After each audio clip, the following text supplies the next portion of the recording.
할렐루야. 오늘도 새날을 주신 하나님을 찬양합니다. 오늘도 마치 포도나무 가지가 포도나무에 꼭 붙어 있는 것처럼 우리 포도나무 대신 주님께 꼭 붙어 있어서 주님 주시는 힘과 능력으로 승리하는 하루 되시기 바랍니다. 오늘 우리에게 주시는 하나님의 말씀은 요한일서 3장 4절에서 12절까지 말씀입니다. 봉독해 드리겠습니다. 죄를 짓는 자마다 불법을 행하나니 죄인은 불법이라. 그가 우리 죄를 없애려고 나타나신 것을 너희가 아나니 그에게는 죄가 없느니라. 그 안에 거하는 자마다 범죄하지 아니하나니 범죄하는 자마다 그를 보지도 못하였고 그를 알지도 못하였느니라. 자녀들아, 아무도 너희를 미혹하지 못하게 하라. 의를 행하는 자는 그의 의로우심과 같이 의롭고 죄를 짓는 자는 마귀에게 속하나니 마귀는 처음부터 범죄함이라. 하나님의 아들이 나타나신 것은 마귀의 일을 멸하려 하심이라. 하나님께로부터 난 자마다 죄를 짓지 아니하나니 이는 하나님의 씨가 그의 속에 거함이요 그도 범죄하지 못하는 것은 하나님께로부터 났음이라. 이러므로 하나님의 자녀들과 마귀의 자녀들이 드러나나니 무릇 의를 행하지 아니하는 자나 또는 그 형제를 사랑하지 아니하는 자는 하나님께 속하지 아니하니라. 우리는 서로 사랑할지니 이는 너희가 처음부터 들은 소식이라. 가인같이 하지 말라. 그는 악한 자에게 속하여 그 아우를 죽였으니 어떤 이유로 죽였느냐? 자기의 행위는 악하고 그의 아우의 행위는 의로움이라. 아멘. 오늘도 이 말씀을 통해 우리에게 주신 하나님의 음성을 듣게 되길 바랍니다. 앞서 1절에서 3절에서 사도 요한은 하나님의 사랑을 입어서 정말 언감생심, 감히 생각도 할 수 없는 놀라운 일이 우리에게 일어났다 하는 것을 증거했는데요. 바로 죄인인 우리가 믿음으로 하나님의 자녀가 되었다는 사실이었죠. 이러한 성도는 장래의 영광을 소망하면서 현재의 삶에서 늘 깨끗하신 예수님처럼 우리도 깨끗하고 성결한 주님의 신부로 거룩하게 구별된 삶을 살아야 한다라고 역설했습니다. 그리고 이제 오늘 본문에서는 주님을 본받는 깨끗한 성도의 삶에 대해서 좀 더 깊이 있게 논의를 진행해 가고 있는데요. 사실 당시 영지주의 이단들의 경우는 육신으로는 죄를 짓는 것은 이미 구원받은 영혼의 구원에는 아무런 영향을 끼칠 수 없기 때문에 혹 그가 어떤 죄를 범한다 해도 하나님 앞에서 그것은 결코 불법이 아니다. 또 우리가 받은 구원은 취소될 수 없다라고 주장하면서 죄를 짓는 것에 대해 아무런 죄책감도 없이 전혀 개의함 없이 그렇게 죄를 짓는 것입니다.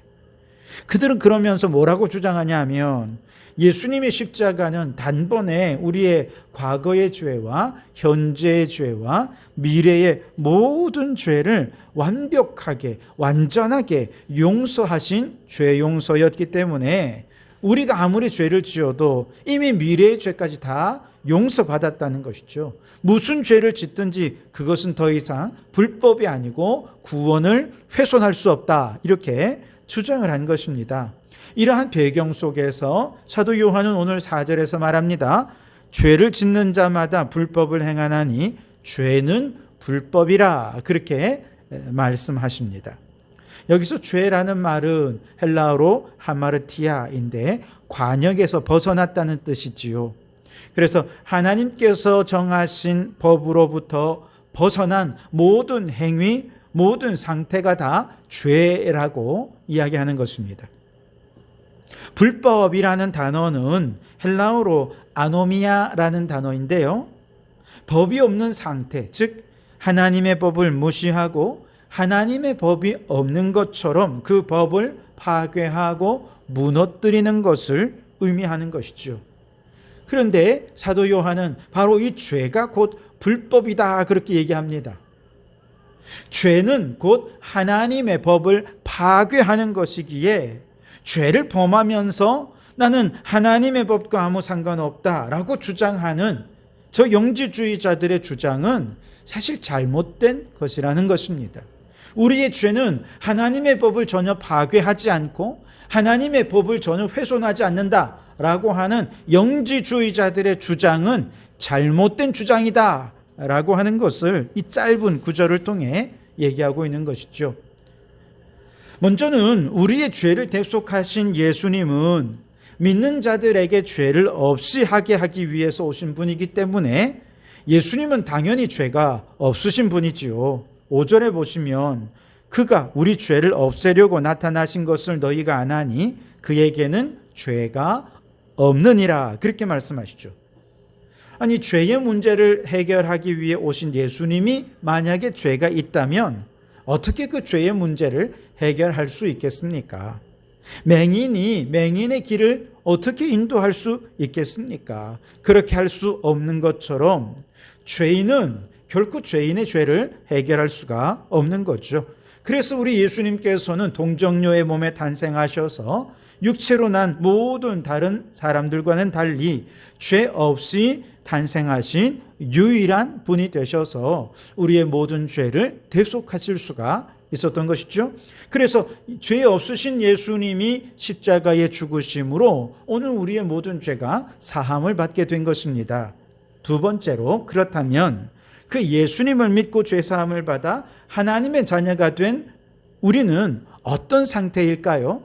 오늘 9절에 보면 하나님께로부터 난 자마다 죄를 짓지 아니하나니 이는 하나님의 씨가 그의 속에 거함이요 그도 범죄하지 못하는 것은 하나님께로부터 났음이라, 그렇게 말씀하십니다. 예수님을 믿기 전에 죄 가운데 살면서 우리가 생각하는 것, 말하는 것, 행동하는 모든 것이 죄를 짓지 않는 것이 불가능한 상태로 좀 무의식 중에라도 죄를 범하지 않을 수 없었던 우리가 예수님을 믿은 이후에 가장 크게 달라진 것은 죄를 짓지 않을 수 있는 무한한 가능성이 씨앗의 형태로 우리에게 주어지게 되었다는 것입니다. 이것을 우리는 오늘 본문에서 하나님의 씨라고 표현하고 있는 것이죠. 즉 영지주의자들이 주장하듯이 예수님을 믿은 후에 모든 성도들이 곧바로 완전 무결하게 죄 없는 자로 살아갈 수 있게 된 것은 결코 아니다라고 하는 것이죠. 물론 예수님은 우리의 모든 죄를 씻어 주셨지만 그러나 우리는 여전히 인간의 몸을 입고 있고 육체를 입고 있기 때문에 죄를 짓지 않을 수가 없어요. 그러나 특별히 달라진 것은 예수님을 믿은 이후에 우리 안에 놀라운 일이 생겼는데 바로 죄 짓지 않을 수 있는 능력, 이것이 가능성의 형태로, 씨앗의 형태로 우리에게 주어지게 되었다는 것이지요. 만일 우리가 예수님과 철저하게 연합해서 예수님 안에 거한다면 내 힘으로는 그전에 상상할 수 없었던 의로운 자로서의 삶을 비로소 살아갈 수 있게 되는 것이죠. 그래서 로마서 6장 말씀에 보면 성도들이 세례를 받을 때 예수님과 연합한 것이다, 그렇게 말씀을 하시죠. 그래서 예수님께서 십자가에 죽으실 때 우리의 옛자가 가진 모든 죄에 대하여 예수님은 십자가에서 죽으셨고 그와 함께 예수님과 연합한 우리들도 죄의 종로로 타던 옛자를 함께 십자가에 죽이게 된 것입니다. 또한 예수님께서 부활하셨을 때 의로운 하나님의 자녀로 부활하게 된 것이죠. 그래서 이제 우리가 믿음으로 산다라고 하는 것은 한편으로는 죄가 우리의 죽을 몸을 지배하지 못하도록 우리의 지체를 불의의 무기로 죄에게 내어주지 않기 위해 죄에 대하여 이미 죽은 자로 살게 되지만 또 다른 한편에서는 하나님께 대하여는 살아있는 자가 되어서 죄의 유혹이 온다 하더라도 내 안에 계신 하나님께서 죄를 이기고 의를 선택할 수 있는 힘과 능력을 주셨기 때문에 분별력도 주셨기 때문에 이제 얼마든지 죄를 뿌리치고 하나님이 기뻐하시는 의를 선택할 수 있게 되었다라고 말씀하시는 것입니다. 그래서 바로 이렇게 우리가 죄를 선택하지 않고 의를 선택할 수 있으려면 우리는 항상 주님 안에 거하는 것이 매우 매우 중요한데요. 6절에 보시면 그 안에 거하는 자마다 범죄하지 아니하나니 범죄하는 자마다 그를 보지도 못하였고 그를 알지도 못하였느니라 라고 말씀하십니다. 그 안에 거하는 자는 범죄하지 않을 수 있다는 거예요. 우리는 이미 죄 짓지 않을 수 있는 하나님의 의의 씨앗, 가능성의 씨앗이 우리 안에 심겨져 있기 때문에 우리가 주님 안에 거하기만 하면, 그러면서 주님이 주시는 힘과 능력으로 죄를 분별하고 믿음으로 살아가면 우리는 죄에 대하여는 죽은 자요, 의에 대하여는 살아있는 바로 이러한 영적 상태에 깨어 있게 되고, 그전에는 아무렇지 않게 죄를 범하던 사람이 이제는 그 마음에 죄에 대하여 양심의 가책이 살아나서 죄를 범하려고 할 때마다 죄책감이 들게 되고 마음이 자꾸 불편해져서 더 이상 죄를 짓지 못하는 상태가 된다는 것이죠. 이것이 주님 안에 있을 때 우리가 더 이상 범죄하지 않는 상태가 된다라고 하는 의미인 것이죠. 놀라운 성령의 역사인 것입니다. 반면에 예수님을 믿는다 하면서도 우리 자신이 죄에 대하여 죽은 자요 의에 대하여는 산 자다라고 하는 이 사실을 인식하지 못한 채 마귀에게 무방비 상태로 우리의 영혼을 내버려 둔다면 그만 마귀에게 마음을 빼앗겨 버리게 되고, 그렇게 되면 우리는 또다시 죄가 일상이 되고 죄 가운데 거하는 것이 자연스러운 것이 되어버리고 마는 것이죠. 8절을 보십시오. 죄를 짓는 자는 마귀에게 속하나니 마귀는 처음부터 범죄함이라. 하나님의 아들들이 나타나신 것은 마귀의 일을 멸하러 하심이라. 아멘. 하나님의 아들들인 성도들은 끊임없이 마귀와 싸워서 마귀의 일을 멸하고 마귀의 손아귀에서 벗어나 주님 안에 거하기 위한 영적 전쟁을 치를 수밖에 없다는 것입니다. 이 영적 전쟁의 끝에서 우리는 영적으로 깨어서 죄에 대하여는 죽은 자요 하나님에 대하여는 산 자로 여기면서 그렇게 죄의 유혹 가운데서 나는 이제 의에 대하여 산 자다, 하나님에 대하여 산 자다, 그리고 의에 대하여 반응하고 죄에 대하여 반응하지 않는다면 바로 주님 주시는 힘과 능력으로 의로운 삶을 살면서 범죄하지 않는 거룩한 삶을 살 수 있게 된다는 것이죠. 이 모든 과정은 사실 영적 전쟁의 상황이라는 것입니다. 다시 정리해 보면 우리의 마음속에는 하나님의 의의 씨와 마귀의 죄악의 씨가 둘 다 존재합니다.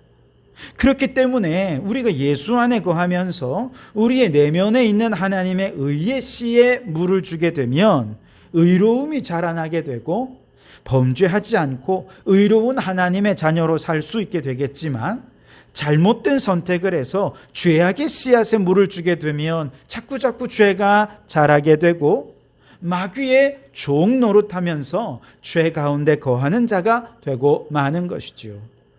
그렇다면 우리가 어떻게 하는 것이 우리 내면에 있는 하나님의 의의 씨앗에 물을 주는 것이 되는가?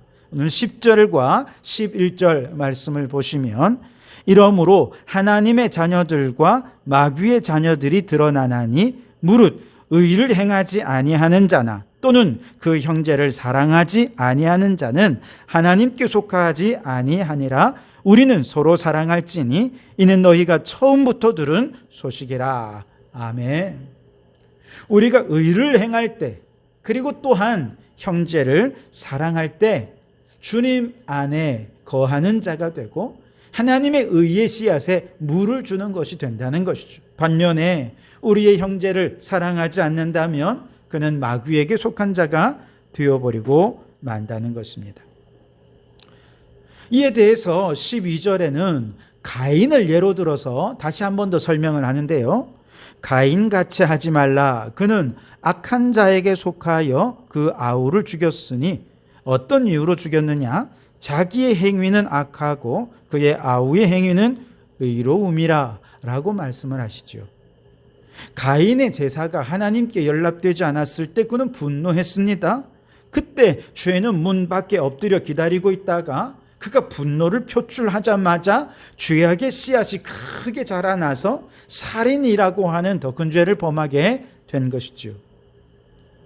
만약에 그의 제사가 하나님께 연락되지 않았을 때 가인이 스스로 분노를 가라앉히고 마음속에 하나님의 의의 씨앗에 물을 주면서 무엇이 잘못된 것일까? 어떻게 하면 다음번에는 하나님이 받으실 만한 제사를 드릴 수 있을까? 생각하면서 자신을 변화시키고 아벨로부터 더 많은 것들을 배우려 했다면 그 순간 그 마음속에는 의의 씨앗이 자라나서 선한 열매를 맺게 되었을 것입니다. 영지주의자들은 죄와 불법은 아무 상관이 없다 말하면서 스스로 의로운 자라고 속이고 계속해서 마음속에 죄악의 씨앗에 물을 주면서 미움, 다툼, 시기, 질투, 분노, 증오를 쏟아내고 교회를 어지럽히고 갈등 가운데 거하게 하면서 마귀에게 속한 자가 되어버리고 말았습니다. 그러므로 여러분, 오늘 우리 성도들은 우리의 마음속에 있는 하나님의 의의 씨앗에 물을 주는 자가 되어야 하겠습니다. 어떻게 해요? 형제를 사랑함으로써. 믿음의 형제, 우리 성도들을 서로 사랑함으로써 어떤 상황에서든지 내 마음속에 때로는 분노가 솟아오르고 미워하는 마음이 솟아오르는 그때라도 마음속에 의의 씨앗에 물을 주며 그를 사랑한다면, 그러면 우리 안에 있는 마귀의 일을 멸하고 주님 안에 거하게 되면서 의의 열매를 맺는 하나님의 자녀들이 될 줄 믿습니다. 그러니 여러분, 우리는 예수님을 믿은 이후에도 죄를 범하지 않을 수 있습니다. 얼마든지 그럴 수 있습니다. 내게 그럴 수 있는 능력이 있는 것이 아니라 우리가 주 안에 거하기만 한다면 얼마든지 그럴 수 있는 것이죠. 그러니 오늘 이 하루도 주님 안에 거하면서 우리 내면에 하나님의 의의 씨앗에 물을 주며 서로 사랑하고 의로운 삶을 살아가는 성도들이 되시기를 주님의 이름으로 축원합니다. 기도하겠습니다. 오 주님, 우리가 믿을 때 마음속에 하나님의 의의 씨앗을 심어주시니 감사합니다. 이전에는 죄를 범하며 마귀의 종로를 타던 그 모든 순간들마다 이제는 주님 안에 거하며 의의 씨앗에 물을 주면서 의의 열매를 맺는 하나님의 자녀로 살아갈 수 있게 해 주시옵소서. 무엇보다 형제 사랑이 의의 씨앗에 물을 주는 가장 좋은 방법이라 말씀하셨으니 무슨 상황에서든지 서로 사랑하며 의의 씨앗에 물을 주고 성령의 열매를 많이 맺어가는 저희들 되게 해 주시옵소서. 오늘도 그렇게 주님 안에 거하며 의의 열매 맺어가는 하루가 되기를 소원하오며 예수님 이름으로 기도하옵나이다. 아멘.